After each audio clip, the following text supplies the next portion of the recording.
არც და იყოს. ყველას გილოცავ დღევანდელ დღეს ღმერთმა მრავალ საგასწრო თქვენ და სულია საქართველო. ამინ. ამინ. დღევანდელ დღეს დამკვიდრ ძმანო მეოთხე კვირიაკე გახლავთ სულიწმინდის გარდამოსვლიდან და ჩვენ ვკითხულობთ ერთ ძალიან საინტერესო მონაკვეთს მათეს სახარებიდან, რომელ მონაკვეთსაც ასე უწოდებთ ასისთავის მონის განკურნება. ეს ამბავი, რომელიც მოხდა მას შემდგომ, რაც მაცხოვარმა ქადაგება წარმოთქვა, რასაც ჩვენ ვეძახით ქადაგებას მთაზე, ამის შემდგომ ჩამოდის და პირველ სასწაულს, რომელსაც აღასრულებს, ის არის რომ კეთროვანი განიწმინდება და ფაქტიურად მეორე სასწაულია ისა, როდესაც მას შეხვდება ლუკა მახარებელი ასე მოგვითხრობს, რომ თქვენ რომ არ დაგავნიოთ, რომ ცოტა სხვადასხვანაირად არის. ლუკა მახარებელი ასე მოგვითხრობს, რომ თვითონ ერისმთავრები მოვიდნენ, ებრაელები მოვიდნენ და სთხოვეს, რომ ძალიან კარგი კაციაო, სინაგოგა აგვიშენაო, ანუ სამლოცველო სახლი აგვიშენაო, ძალიან უყვარს ჩვენი ერიო, ძალიან უყვარს ჩვენი სარწმუნოებაო და პატივსცემსო და ამიტომ მონა არის, რომ ისე უცბად შეგიძლია წამოდი რომ განკურნო. და მართლაც იესო ქრისტე მათ წაყვება. ამას რომ გაიგებს ეს ასისთავი, ის გამოეგებება და შეხვდება თვითონ გზაში რომ მოდის იესო ქრისტე. ამიტომაც მათეს სახარებაში პირდაპირ ამ ამბით იწყება. ის გამოტოვებულია, ის თავრები როგორია და ამასთან პირდაპირ ამასთან გზაში შეხვდება მოკლედ ეს ასისთავი და ეუბნება რომ არ ვარო მე ამის ღირსიო, რომ შენ შემოხვიდე ჩემ სახლში, უბრალოდ სიტყვით თქვი და განიკურნებაო, იმიტომ რომ მე აბსოლუტურად მესმისო შენიო, ისევე როგორც მე მყავსო მონები და ერთ ვეუბნები წადი და მიდის, ვიღაცას დაუძახებ მოდი და მოდის, ვეუბნები ეს გააკეთე და გააკეთე, შენც ესეო თქვიო უბრალოდ რომ განიკურნოსო და განიკურნებო. და მაცხოვარი მოხდელდება გაკვირვებული და ამბობს, რომ ისრაელში არ მინახავსო მე ასეთი სარწმუნოება. ამიტომაც ვამბობ, რომ მზის აღმოსავლეთიდან და დასავლეთიდან არ მთელ სამყაროს გულისხმობს საკუთარ ამაში მოვლენო და ინახი მდგომა ნიშნავს მაშინ აღმოსავლეთის ტრადიციაში ესე მაგიდა და სკამები არ ეწყობოდა ნახევრად წამოწოლილ მდგომარეობაში ზედაპირ იატაკზე ან მინდორში მნიშვნელობა არ აქვს, იქვე იშლებოდა სიტყვა და ნახევრად წამოწოლილ მდგომარეობაში მიირთმევდნენ ამ საჭმელს და მათი ერთგვარ აღნიშვნა რაღაცა დღესასწაულისა ასე ხდებოდა და აი ესე ინახი მდგმიან აბრაამის, ისააკის და იაკობისთანაო მთელი აღმოსავლეთი და დასავლეთი ამას ამბობს. და ეუბნება ამას რომ წადი და განკურნებულია შენი მონა. აი ხომ რაღაცა ასეთი სასწაულები უამრავია სახარებაში მოთხრობილი, მაგრამ დღევანდელ დღეს მე თქვენი ყურადღება მინდა მივაქციო სარწმუნოებას, რომელიც სარწმუნოებითაც ეს ასისთავი გამოირჩევა. ეხლა პირველ რიგში რა უნდა გითხრათ, იცით რომ იყო წარმართულ სამყაროში ასეთი ტრადიცია, რომ აი მაგალითად რომელებმა რომ დაიპყრეს იერუსალიმი და მთელი პალესტინა და მთელი ებრაელობა დაპყრობილი რო ყავდათ, ისინი ოკუპირებული ის იყო, წარმოიდგინეთ ქვეყანა, რომაელების მიერ იყო ოკუპირებული. ეს არის ასისთავი, რატო უნდა ეშენებინა სინაგოგა. მაგრამ ასეთი რამ ხშირად ხდებოდა, ამან არ გაგაკვირვოთ, წარმართებში იყო ასეთი ტრადიცია, რომ უცხო ქვეყანაში რომელშიც შედიოდა, წარმართებისთვის ხო ესე იყო, რომ იმის ღმერთი არსებობს, ამიტომ მათთვის უამრავი ღმერთი არსებობს. პირველ რიგში მიდიოდა და იმ ქვეყანაში, რომელ ღმერთსაც ცემდნენ თაყვანს და რა სალოცავიც ჰქონდათ, იმ სალოცავში მიდიოდა და თაყვანის ცემას აღასრულებდა. და ამბობდა ასეთ სიტყვებს, რომ მე არ ვებრძვი ღმერთებს, მე ვებრძვი ადამიანებს. ამიტომაც მოდიოდნენ და იმ ღმერთს იმ ქვეყანაში, რომელიც ღმერთიც იყო, თაყვანს ცემდნენ. ამიტომ საერთოდ არ არის ის გასაკვირი, რომ რომელიღაცა ასისთავმა მოინდომა, რომ თქვათ რაღაცა ებრაელების ამ სამლოცველოსთვის პატივი მიიღო. ეს ხებსაც გაუკეთებია. მაგრამ ისინი ისეთივე ღმერთად მიიჩნევდნენ, თქვათ, ამ ებრაელების ღმერთებს, როგორც თქვათ, მათ ჰქონდათ უამრავი კანდაკება, სიყვარულის და პრობის და რა ვიცი, თუ კი რამე სიტყვა შეგიძლია, ყველაფრის ღმერთი არსებობდა მათთვის და ყველაფერს თავის კანდაკება ედგა და ყველაფერზე თავის სხვებს შეძებას აღასრულებდნენ. არა, აი ამ ასისთავთან მიმართებაში აბსოლუტურად სხვა მდგომარეობაა. იმიტომ რომ ჩვენ პირველ რიგში ვნახულობთ გაკვირვებულ ღმერთს. აი ამან ამ სიტყვამ არ შეგაშინა, როდესაც ღმერთის შესახებ რაღაცა მსგავს ემოციურ გამონათქვამ შეხვდებით წმინდა წერილში, იცოდეთ რომ ეს უბრალოდ სხვანაირად ადამიანურად ვერ შეიძლება გადმოიცეს და ვერ შეიძლება გააგებინო ადამიანს ღმერთის ეს მდგომარეობა, იმიტომ რომ რაც ცვალებადობასთან არის დაკავშირებული, არ შეიძლება ეს ღმერთს მიესადაგებოდეს. როგორ შეიძლება შენ ღმერთი რაიმედი გააგებინო? ყოვლის მცოდნე როგორ შეიძლება რაღაცას გამოიგონებ ახლა შენ რაღაცა მეცნიერულ მიღწევაში ისეთ რაღაცას გააკეთებ რომ ღმერთს ეს გაუკვირდება? თუ ის გაუკვირდება შენ როგორი მორწმუნე შენი ცხოვრება მან იცის წინასწარ რა თქმა უნდა. კი არ დაუწერია, უბრალოდ იცის, იმიტომ რომ ის დროში არ ცხოვრობს და შენ დროში ცხოვრობ. ეს ცოტა ძნელი გასაგები შეიძლება იყოს, მაგრამ როდესაც წერია რომ მას რაღაც ეწყინა, რომ წერია რომ შეინანა ადამიანის ცოდნას შეხედა მათი შექმნა შეინანა რომ წერია რომ გაუხარდა, რომ წერია რომ გაუკვირდა, სვალებადობას მერტი არ ექვემდებარება. სვალებადობას ექვემდებარება არასრულყოფილება. რატომ? იმიტომ რომ სრულყოფილება თუა, მაშინ ის არ შეიძლება იცვლებოდეს. სვალებადობა ხდება როგორ? ცუდიდან კარგისკენ, ან პირიქით კარგიდან ცუდისკენ. და ღმერთი რომელ მხარეს შეიძლება იცვლებოდეს? ცუდიდან კარგისკენ, ან პირიქით კარგიდან ცუდისკენ. რა თქმა უნდა უცვალებელია ღმერთი. აბა რა არის მაშინ ეს გაკვირვება? და ორჯერ წერია, მე თუ სწორად მახსოვს, ორჯერ არის ნათქვამი რომ მას გაუკვირდა რაღაცა იესო ქრისტესია ლაპარაკი. ერთი ის რომ ისრაელში ვერ ნახა ესეთი სარწმუნოება და მეორე ის რომ აი ახლა ნახა ესეთი სარწმუნოება სულიად წარმართ ადამიანში, რომელიც არ არის ამ ერის წარმომადგენელი, რომელსაც შეულიერი ქვია და რომელიც აი ამ სამეუქო იდებისთვის მზადდება. მაგრამ თვითონ სარწმუნოება რაში მდგომარეობს? ნახეთ ჩვენ წმენაზე ვილაპარაკებთ დღეს, მაგრამ თვითონ ამ კაცის განცდა მინდა გადმოვცეთ. ნახეთ როგორ საოცარ სიტყვებს ეუბნება რა რო.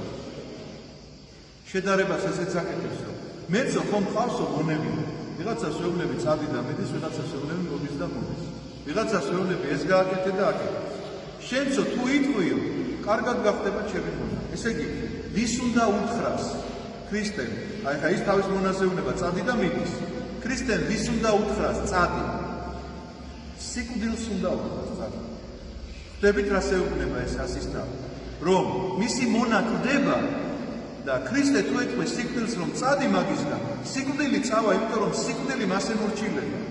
და ამას ხვდება ეს ასისთავი იმ ისრაელიანთა განსხვავებით, რომლებიც თანდაყვებიან, მოციქულთა შორისაც არიან, მაგრამ ჯერ ეს გაცნობიერებული არიან. ეს ასისთავი, ეს წარმართი ადამიანი, რომელიც აი ამ მარტ სარწმუნოებაში არ არის სრულყოფილად შემოსილი, იმიტომ რომ აქ სრულყოფილებაში გულისხმება მათი ტრადიციების სრული დაცვა, წინა დაცვით დაწყებული აბსოლუტურად ყველა ის კანონი, რომელსაც ისინი იცავდნენ. მაგრამ ეუბნება ამ სიტყვებს აბსოლუტურად გაცნობიერებას. ისევე როგორც გაგაკვირვო შეიძლება და თქვა რომ ჯვარზე გაკრული ავაზაკი პირველად ხედავს ქრისტეს. ოღონდ როგორ ქრისტეს ხედავს? ნახეთ, ჯვარზე მილურს უსს, ნაცემს, ნაგვემს, რომელსაც სახე აღარ აქვს ადამიანის ამ ცემისგან ისე არის დასიებული, ხო? და რას ეუბნება? მომიხსენე მე სასუფეველსა შენსა. შენ სამეფოში მომიხსენე. რომელ სამეფოში უნდა მოიხსენოს ჯვარზე გაკრულმა ნაცემმა ადამიანმა? ხო არ გიფიქრიათ ამაზე? რასაც ხდება ავაზაკი იქ ჯვარზე, იმაზე უფრო მეწვდება ამ შემთხვევაში ეს ასისთავი. იმიტომ რომ ის აცნობიერებს, რომ ეს არის პიროვნება, რომელსაც შეუძლია სიკვდილს უბრძანოს, წავიდეს და წავა. ვინ არის ასეთი, ვისაც შეუძლია რომ სიკვდილს უბრძანოს, რომ წავიდეს? ღმერთი რა თქმა უნდა. აი აბსოლუტური აღიარება, თუნდაც ჩვენ სადმე მოგვისმენია იესო ქრისტეს შესახებ, ეს გახლავთ პირველი აი ამ ასისთავისგან, რომელიც ამბობს, რომ შენ თუ იტყვი რომ წავიდეს სიკვდილი წავა. ანუ შენ ბრძანებელი ხარ სიკვდილზე. შენ ბრძანებელი ხარ, მომნიჭებელი ხარ სიცოცხლისა. და ეს გახლავთ შემოძვირფასებოს სწორედ რწმენა. აი რა არის რწმენა? თუ გადავშლით ჩვენ კატეხიზმოს, სადაც უნდა ისწავლებოდეს რაღაცა ქრისტიანობის პირველი საფეხურები, იქ ასეთი განმარტება უწერია. რწმენა არის დაჯერება იმისა, რაც უხილავია. რას ნიშნავს ეს? შენ ეხლა რასაც ხედავ, იმის რა რწმენა უნდა ეხლა შემდგარი რო დგას აქ, ამას ვარ დაჭირდება რწმენა 1000-ნაირად შეგიძლია შეამოწმო მოხვიდე ხელი მოგიდო რაღაცა ასციო, გადასციო, გადაადგინო. მაგრამ რაც არ გინახავს ამისი დაჯერება, ეს გახლავს სწორედ რწმენა. მაგრამ ეს არ არის სრულყოფილი რწმენა. არსებობს მეორე საფეხურის სარწმუნოებისა. როდესაც განამარტო იმისი გჯერა, რომ არსებობს ეს უხილავი, არამედ გჯერა იმისი, რასაც ის გეუბნება. იმიტომ რომ ეშმაკებსაც სჯერათ, რომ ღმერთი არსებობს. მაგრამ განსხვავება ჩვენსა და მათ შორის ის უნდა იყოს, ამ დაჯერებაში ის უნდა იყოს, რომ ჩვენ იმისი უნდა გვჯეროდეს, რასაც მაცხოვარი გვეუბნება. აი მაგალითისთვის, როდესაც წერია სახარებაში, რომ თქვენო არ გიცნობთ მეო ესეთი მიმართულებით რომ მიმართავს და როეუბნები როგორ შენი სახელით აქვს წინასწარმეტყველებით შენი სახელით მომშორდით გამშორდით ჩემგან უკეთ ურნო როეუბნება არ გიცნობთ და არც თქვენი სახელები არ იცით განა შეიძლება ღმერთი ვინმეს არ იცნობს მაგრამ იცით ვიზი არის ლაპარაკი ადამიანი რომელიც ამბობს რომ მე მწამს ღმერთის მაგრამ არ სჯერა მისი რას ნიშნავს არ სჯერა მისი კარგით არ გეუბნებით იმას რომ რაღაცა მძიმე ფერც არ გადებთ რომ თქვათ ვიღაცა ბომჟი უნდა წაიყვანო და შენთან უნდა აცხოვრო და შენ უნდა გაიხადო და მას უნდა ჩააცვა და ვიღაცა თითქმელი უნდა შეგეძლოს ვიღაცა საჩუქრო და შენ ამოიღო რაღაცა გული და სხვას მისცე ამაზე არ ვლაპარაკობ მაგრამ მოდი ამაზე ვილაპარაკოთ შეგიძლია ვინმე რომ არ განიკითხო აი ამაზეა ლაპარაკი იმიტომ რომ ჩვენ დავდგებით გადავშლით ციგნებს და ვლოცულობ არა მოიღო სახელი უფლისა შენისა ამაოსაზე რას ნიშნავს ამაო როდესაც ამბობ ღმერთო და ახსენებ ღმერთ და კითხულობ ამხელა ტექსტებს გჯერა მისი რომ არსებობს მაგრამ სულ რაღაცა ეს გასტაგავ რაღაცა გინდა რაღაცა მომეცი ან შეწყალება გინდა ცოდვათა მოტევება თუ ქალიშვილის დაოჯახება ამას მნიშვნელობა არა რაღაცა სულ ვითხოვ მაგრამ მის მიერ მოცემულ არც ერთ კანონს არ ითვალისწინებ ხომ წერია რომ არ განიკითხო არ განიკითხო რათა არ განიკითხნეთ მაგრამ შეგვიძლია ამისი მოწმენა რომ ვინმე საქციელს შეფასება არ მივცეთ თუ ეს სიყვარულით იქნება ამას განკითხვას არ დავარქვა იმიტომ რომ თუ შენ საკუთარ შვილს როდესაც ცუდად იქცევა შეფასებას რომ აძლევ რომ ეს არის ცუდი საქციელი მაგრამ ეს განკითხვაა არა ეს განკითხვა არ არის ძალიან გინდა რომ ის კარგი იყოს აი ასე თუ უყურებ ყველა ადამიანს მაშინ არ ჩაკითხეთ ამას განკითხვას მაგრამ თუ კი შენ ამას ისე ლაპარაკობ რომ ვიღაცა სულ ერთია და ეს რა ქნა და როგორ ქნა